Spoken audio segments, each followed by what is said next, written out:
សង្គ្រាមឆាបឆេកកាន់តែខ្លាំងឡើងរវាងអ៊ីរ៉ង់និងអ៊ីស្រាអែលដោយកងទ័ពទាំងសងខាងបានបន្តបាញ់ផ្លោងគ្រាប់មីស៊ីល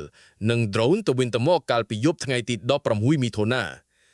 ក្រៅពីបានវាយប្រហារទៅលើស្ថានីយទូរទស្សន៍ជាតិអ៊ីរ៉ង់អ៊ីស្រាអែលបានប្រកាសថាបានសម្លាប់អគ្គមេបញ្ជាការធំម្នាក់ទៀតរបស់អ៊ីរ៉ង់ព្រមទាំងកំទេចទីតាំងស្តុកមីស៊ីលនិងដ្រូនរបស់អ៊ីរ៉ង់ជាច្រើនកន្លែងចំណែកអ៊ីរ៉ង់វិញអះអាងថាបានបាញ់គ្រាប់មីស៊ីលសម្ដៅកំទេចទីតាំងយុទ្ធសាស្ត្ររបស់អ៊ីស្រាអែលបណ្ដាប្រទេសជាច្រើនបានចាប់ផ្ដើមជំនះរំដោះប្រជាជនរបស់គេចេញពីអ៊ីស្រាអែលនិងអ៊ីរ៉ង់ខណៈស្ថានភាពកាន់តែចលាចលខ្លាំងស្ត្រីនៃអត្ថាធិប្បាយព័ត៌មានទូរទស្សន៍ជាតិអ៊ីរ៉ង់កំពុងតែបញ្ចេញសំណួរវោហារស័ព្ទរិះគន់ជេរអ៊ីស្រាអែលស្រាប់តែគ្រាប់មីស៊ីលបានធ្លាក់ចំអគារស្ថានីយ៍ក្នុងពេលកំពុងផ្សាយបន្តផ្ទាល់កងទ័ពអ៊ីស្រាអែលបានបញ្ជាក់ថានៅល្ងាចថ្ងៃទី16មិថុនាគេពិតជាបានវាយប្រហារចំទីតាំងស្ថានីយ៍ទូរទស្សន៍ជាតិអ៊ីរ៉ង់មែនដែលស្ថិតនៅក្នុងទីក្រុងតេអ៊ីរ៉ង់និងបានអះអាងថាស្ថានីយ៍ទូរទស្សន៍ជាតិអ៊ីរ៉ង់នោះមិនត្រឹមតែជាឧបករណ៍ឃោសនារបស់របបផ្ដាច់ការអ៊ីរ៉ង់ប៉ុណ្ណោះទេតែវាក៏ជាទីកន្លែងលាក់បំពួនបញ្ជាការដ្ឋានកងទ័ពសម្ងាត់មួយទៀតដែរព្រឹកថ្ងៃអង្គារទី17មិថុនាអ្នកនាំពាក្យកងទ័ពអ៊ីស្រាអែលបានអះអាងថាគេបានសម្លាប់បានមេទ័ពដ៏ធំម្នាក់ទៀតកាលពីយប់ថ្ងៃច័ន្ទទី16មិថុនាឈ្មោះអាលីឆាត់ម៉ានីដែលត្រូវគេស្គាល់ថាជាមនុស្សដ៏ស្និទ្ធបំផុតនឹងអាយ៉ាតូឡាអាលីខាមេនីមេដឹកនាំសាសនាអ៊ីស្លាមអ៊ីរ៉ង់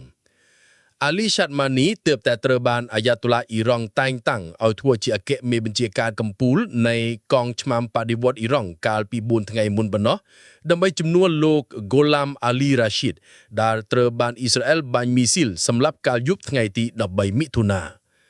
កងទ័ពអ៊ីស្រាអែលបានឲ្យដឹងទៀតថាយប់ថ្ងៃច័ន្ទឈានចូលថ្ងៃអង្គារទី17មិថុនានេះគេបានបាញ់កំទេចជើងទម្របាញ់មីស៊ីលរបស់អ៊ីរ៉ង់ឲ្យយ៉ាងហោច1/3និងបានកំទេចទីតាំងស្តុកដ្រូនខ្លះផង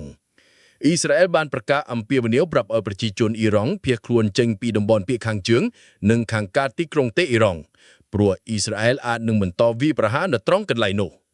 នៅខាងអ៊ីស្រាអែលវិញអ៊ីរ៉ង់បានបាញ់ផ្លោងគ្រាប់មីស៊ីលនិងដ្រូនជាច្រើនគ្រឿង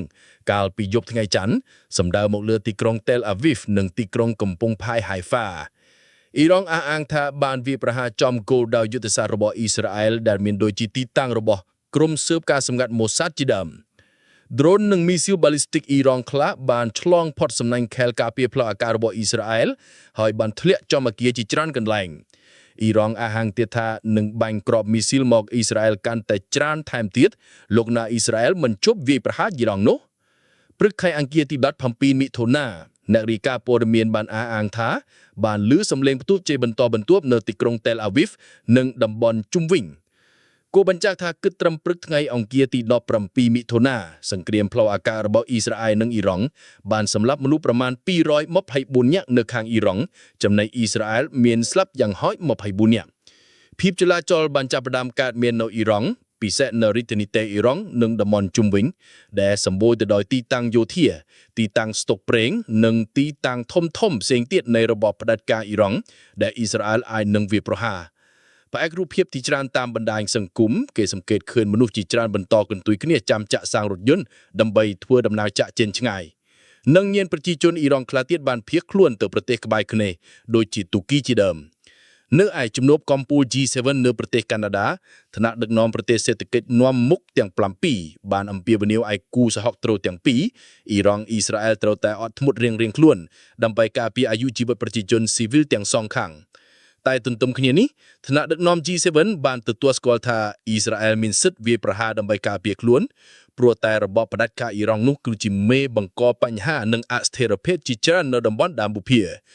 ដោយឡែកលោក Donald Trump បានចាក់ចេញពីជំនួបកម្ពុជា G7 មុនកំណត់កាលពីល្ងាចថ្ងៃច័ន្ទទី16មិថុនា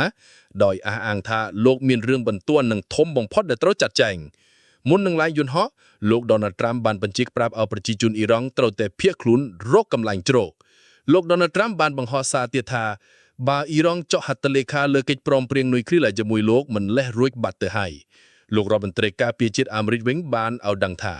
នាវាចម្បាំង Nimitz កំពុងតែបើកចេញពីសមុទ្រចិនខាងត្បូងសម្ដៅទៅដើមបុភាហើយដើម្បីផ្ដុំកម្លាំងបន្ថែមជាមួយនឹងប្រកាសនេះក្រសួងការបរទេសចិនបានលើកឡើងថាលោក Donald Trump កំពុងតែយកសាំងជាចែលើភ្លើងឲ្យកាន់តែឆេះសន្ធោសន្ធោហើយ